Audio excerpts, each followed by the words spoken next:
Hello friends, చూడండి కరివేపాకు పొడి అండి. కరివేపాకు కారపొడి.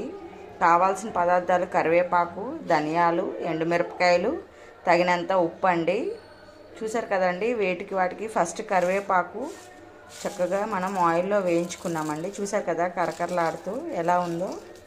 స్మాష్ చేస్తే పొడి అయిపోతుంది. అలా చక్కగా వేయించుకోవాలి. కరివేపాకు వేయించుకున్న తర్వాత ధనియాలు, తర్వాత ఎండుమిరపకాయలు, అలా వాటికి విడివిడిగా వేయించుకోవాలండి. తర్వాత కొన్ని వెల్లుల్లిపాయ రెబ్బలండి, ఒక 10 నుంచి 15 వెల్లుల్లిపాయ రెబ్బలు అన్నీ ఇలా విడివిడిగా వేయించుకున్న తర్వాత బాగా చల్లారిన తర్వాత చక్కగా మిక్సీ ఆడుకోవాలండి. మరీ మెత్తగా మిక్సీ ఆడుకుంటే ముద్ద అయిపోతుందండి. కాబట్టి కొంచెం బరకంగా ఆడుకోవాలి. టేస్ట్ అనేది చాలా బాగుంటుంది. ఓకేనండి, వేసిన తర్వాత చూద్దాం మిక్సీ. ఫ్రెండ్స్, కారపొడి రెడీ అయిపోయింది. కరివేపాకు పొడి చల్లారిపోయిందండి. చల్లారిపోయిన తర్వాత చక్కగా మిక్సీ